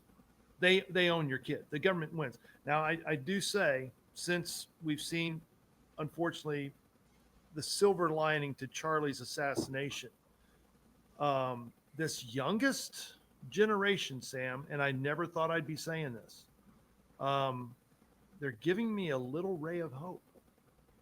Yeah. Not much, but I'm seeing some things that I'm like, have they, are the scales falling off? I mean, what do you think? I don't even know what the label of this new generation is. Breitbart understood. When Obama was elected, Breitbart came right out and said, it's official. We're counterculture. We are counterculture now. And becoming counterculture is what's going to make it, because no teenager is interested in abiding by the rules and doing the things that they're told. And they're all interested in questioning authority.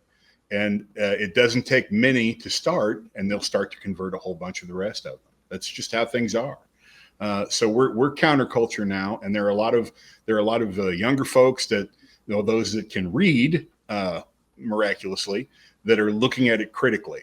And it's going to make a big difference. I have great hope for the future based on that and the people that are joining the military, the military recruitment numbers that are picking up because of Hegseth, because we're not going to do cross-dressing. We're not going to do transitional surgeries. We're not doing any of that. What we're going to do is we're going to tell you, you're here to fight, either meet the standards or you go home. That's it. And it doesn't matter if you're a 5-star general or if you're a lowly grunt who's peeling potatoes, you will meet the physical requirements or you will go home. Amen. And there's no gender distinction either. No. The physical requirements are the same for the men and the women, which amen, hallelujah, praise the Lord, past the potato salad. Finally. And Sam, I think it's incredibly important. And I think we're seeing a lot of people, there was all these, folks from years ago when Trump first went into office, whatever, and these there were some really crazy conspiracy theorists that, oh, the military's going to stand up and they're going to do, and I'm going, the military's full of commies. The military has been, especially at the Pentagon level, has been infiltrated by communists, by radicals, by leftists. They're anti-American. No, the military is not going to stand up for this. And now what are we finding? We're seeing all these generals and admirals are resigning like crazy.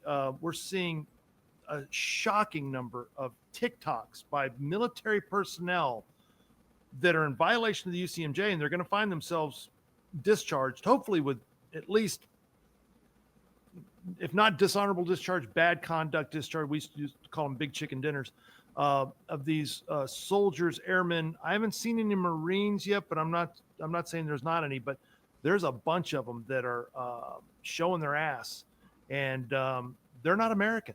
They're anti-American, and they're in our military. But I think that what Secretary of War Hegseth is doing here is, I think it's becoming a self-cleaning oven. I'm praying that's true, Sam. I'm praying we've got to clean up our military. It became a crisis. We were in big trouble. Our military, we were in big trouble, Sam. I think the biggest, my biggest prayer right now is that we can pull the plug on this and we can eliminate the influence that these people have without being forced to sink to urban combat. And I really hope that, as many people have said, you can vote your way into socialism and communism, but you have to shoot your way out. I mean, I'd really hate for my grandkids to have to grow up in that kind of world. But if I am forced to do so, I want to be the first to offer some special Chilean helicopter rides to communists in the neighborhood. And my belief that gravity should be distributed more equally. All they got to do is get to the takeoff site. We'll drop them off from there. Okay. I agree. I'm the other thing I think that has happened since we lost Charlie and he was assassinated so violently on just, within the last month, I think people on our side, I think they witnessed evil. I mean, I think you and I, guys like you and I, we've known it's here. We know what evil is. I mean, I was a cop. I was in the Marine Corps. I know what evil is. I know what it looks like. I can see it. I can smell it. Most people are oblivious, especially females. They're not wired for this. That's nothing against females. Just men and women are different. But we've got a lot of effeminate males. We have a lot of very weak males. I call them post-pubescent boys. And they're not in tune. They don't know what evil is. They can't identify it. But I think this was a shock to our conscience. And I think a lot of people that had no idea what evil is, and they saw evil that day, and then they've seen it precedingly with all the people that are celebrating and the sick, disgusting, vile, satanic, our country is over flooded with. I think people are like, oh no, we may have a problem here. This may be something that needs to be dealt with. I think that's we're at a tipping point. We're peering into the abyss. Yeah, I'm in agreement with that completely. I'm in agreement with that completely. And we have, it's our job to protect the young and at the same time try to teach them why what's been foisted upon them, all the free stuff that they've been promised is so nefarious and why it has to be stopped. It has been on purpose, and it is on purpose, and it's unfortunate. And it's unfortunate we've done it to our kids, but at the same time, kids, hey, they need to grow up. I'm not one of these. I'm not a proponent of thinking that kids are. I hear people use terminology, calling 16, 17, and 18-year-olds children, and I think that's one of the most ridiculous things I've ever heard in my life. I'm like, those are not children. They're young adults. They're for all intents and purposes, I mean, we're the only culture that probably in the history of mankind that, I mean, in most cultures at the age of 13, somewhere around there, a year on either side of that, hey, you're a man. You're you were a young man. You're going to become a warrior now, or you're going to become the blacksmith, or hey, you're taking over the family business. I mean, it was up 100 150 years ago. Our grandparents and great grandparents, dude, they were married at 16 and 17 and having kids and running the farm. And you know what I'm saying, Sam? Today we got 24-year-olds that they're not even thinking about even leaving the house yet. No, they're taking their parents with them to job interviews. They're taking mom and dad with them to job interviews because those people that are interviewing. Yes. Yeah. The whole goal of having children is to have them grow up and be self-sufficient. And if you haven't done that, but the other thing that kills me is they've convinced 3 generations now that other people have to respect you and say nice things about you, or they've somehow violated some. No. Acceptance comes from here, not from there. And if your parents didn't teach you that, I'm sorry. They should have. The only person whose opinion about you matters is yours. And I mean, if you're doing something massively stupid, other people will tell you. If you're breaking laws, other people will tell you. But in the end, the only person who you have to satisfy is yourself. You don't need my approval to go about your daily business. You don't need my approval to tell you what you should or shouldn't be doing. And you don't need me to stand back and applaud if you've accomplished something that I think is meaningless. And I'm not gonna. You're on your own for that one. Being a stand-up comic, you learn real quick if your jokes are any good or not, right? The feedback's pretty contained. Well, the beauty of stand-up is I watched in '86, Carlin went on the Letterman show, did a 5-minute set, and they hated him. He ate cheese off the big wheel for a full 5. Everything that he did was just delivered to stunned silence. He was blinking fast enough that they could have turned on a strobe light and he wouldn't have known. And, the sweat's pouring off of him. And I watched that and I thought, Carlin is brilliant.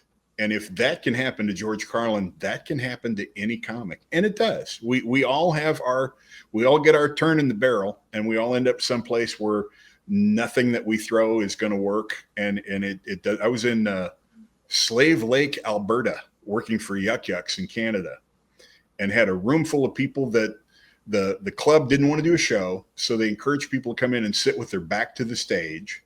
They kept music going during the show, and they talked loudly throughout the show. And I watched the feature go up for 35 or 30 minutes and just pouring sweat, getting nothing out of them. And I went up for about 10 and I went, I'm done. Appreciate y'all being here. Thanks for having me up here. There's no point in talking to you. You're not interested in listening. So I'm going to go have a beer and then go back and take a nap and leave here tomorrow. You guys can stay. And, I had a club manager just go ballistic. Well, that's really unprofessional. And I said, well, I am a professional. And that's why I know that if you haven't done anything to make the room work, if the people aren't quiet, if the room is not dark, if the room is not cold, if people are allowed to continue talking amongst themselves, you're not going to get the right response. That would be like going to a heart surgeon and demanding that he perform the surgery in a dirty cafeteria with a rusty spoon. You might make it, but why would you limit yourself that way? Why would you take away the necessary tools for everything to be successful and for people to think you're doing a good job here? But you see that a lot. And it's really bad with open mic nights. So I had plenty of practice with it, but there are times when there's just absolutely no point. That's fascinating. I'm fascinated by entertainers, but I'm really fascinated in the comedy because I love to laugh. I've been to lots of comedy shows, and I love all that. And I'm kind of intrigued with the whole Joe Rogan thing, and I listen to some of his guests he has. I haven't been. I've heard several people talk about his club in Austin, and I've not been either, and I'm not interested in going down to 6th Street in Austin either because I'm not going to go interact with all the freaks. And Sam, I'm not interested, bro. I don't like crowds. I don't like going around cities. I don't like being. I just don't. I just don't. I just really, really don't. I enjoy. Well, I love Wyoming, Sam. I love Wyoming. Yeah. Wyoming, Like, South Dakota, North Dakota to a lesser extent. I don't like North Dakota because, you have to dim your headlights at the far end of the state because people in Montana are trying to sleep. It's just like northern Kansas. There's nothing there. I'm telling you, boy, that is if people have never been up there, they don't know cold. I mean, or flat. You can watch your dog run away for a week up there. It just keeps getting smaller and smaller and smaller. Yeah. My favorite part about North Dakota in particular is everybody up there, like in Minnesota, they all talk like they're almost Canadian, and they want to say A, but they can't get it. They're like, well, how's it going? Because they're and I'm still convinced that Duluth, Minnesota was named by the Census Bureau because whenever they ask religion, they went Lutheran, and they just wrote like that.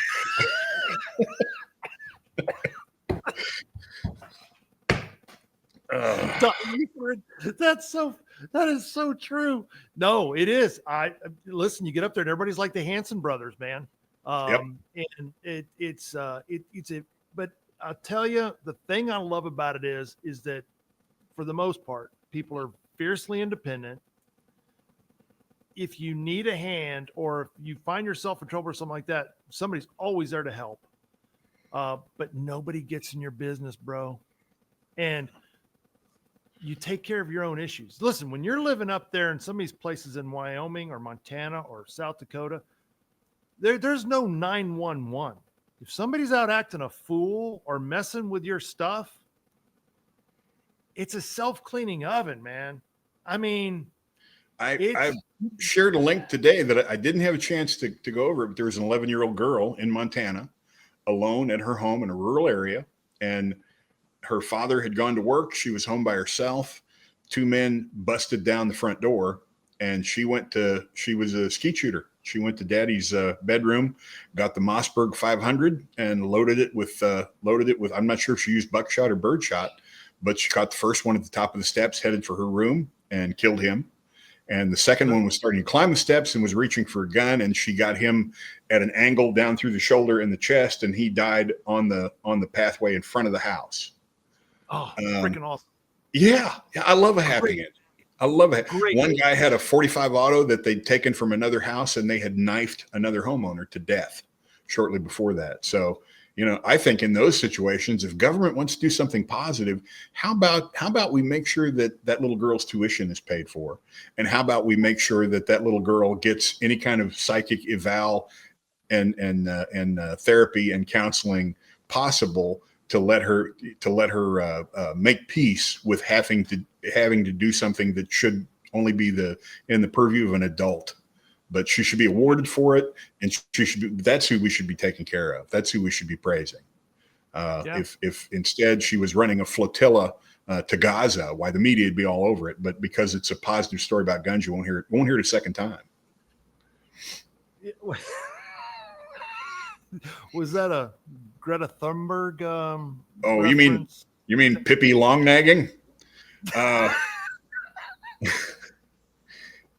Yeah, they find these damaged children, and that's what she is. She says she's on the spectrum, which means that they are basically, what they're doing with her is no different than what they did with people that grew an extra arm, selling them to the circus so people could throw peanuts at them.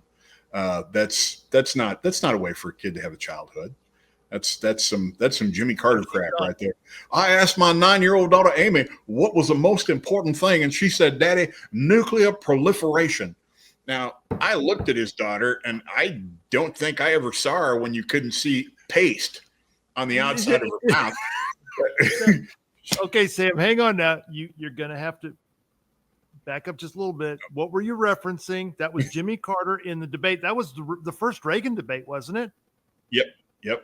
That was 1979, and he said that his 9-year-old daughter, her greatest concern was nuclear proliferation. That was a and famous, the famous media quote. treated it. Yeah, media treated it serious. People don't remember the killer rabbit in the Carter administration. You remember that? When he was out fishing with the Secret Service? Yeah, they had a rabbit that started swimming toward the boat he was in, and they had angles from 3 or 4 different angles. He was on a pond of the Secret Service beating a rabbit to death with an oar because that rabbit was getting, yeah, that rabbit was getting too close to the president. And I remember that because I remember family going, well, it's possible there was something wrong with the rabbit. You grab the ears, break its neck, and throw it on the shore. You don't almost capsize the boat to try to. That, Sam, I don't remember that at all. Oh yeah, and I thought, man, really? Look up the Carter killer rabbit. Yeah. My favorite was P.J. O'Rourke had a book. No, it was Rosalind Carter wrote a book, and P.J. O'Rourke wrote a column about it. And he said we've found a new parlor game, and I can't remember what he called it. He said all you have to do is get Rosalind Carter's book, and you have a group of people around the table, and you pass it around and have each person open it without looking, plant their finger, and read 2 sentences. And he said you'll be howling. He said you can't even get past the initial paragraphs. Until I met Jimmy, I had never worked with the mentally handicapped before.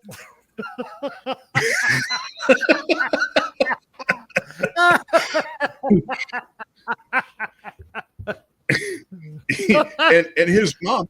Do you remember his mom saying, it's a good thing Billy's in politics or Jimmy's in politics because if he wasn't, he's not smart enough. If going for Billy, Jimmy's not smart enough to run the gas station.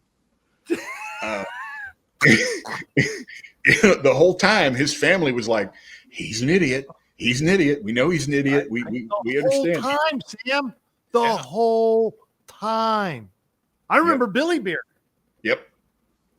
I mean, those that don't remember, and you go, well, how did that guy ever end up president? Well, it's real simple. It's the media and public education, and boom, here we are. And listen, he did irreparable damage to our country. Things that we're still paying for. Things that just unbelievable. But fond memories. But he did usher in Ronald Reagan, who did turn a lot of things around and made did some great stuff and was not perfect, but did some really good things. Definitely improved things over Jimmy Carter, that's for sure. Yeah. And I remember Reagan as being a source of, but I also remember I was going to school in Aurora, and there were African American kids on the bus, and when I got on the bus the day after the election, there was a black young woman crying. Oh yeah. And I said, what's wrong? Well, Reagan won, and my folks say that we're gonna go back to slavery times again. And I was like, what? But that's, even then they were using dangerous rhetoric, doing everything they could to try to generate violence and hatred. And it worked. Yeah, it did. It did. He's still vilified, but he was a pretty good guy. I thought Reagan was a good king. No, he was. And I actually had a chance to meet him back in the late 80s, early 90s at what year was that? 91 or 92 maybe, or 89. I forget. No, it was like 91 or 92. And he was, I had great respect for President Reagan, and he did do some great stuff. And, the presidency is just a whole nother thing, but I didn't like the amnesty deal. Of course, he was misled on that, but we're still paying the price for that. But he was definitely a huge improvement over. I'm just not a big fan of politics. No.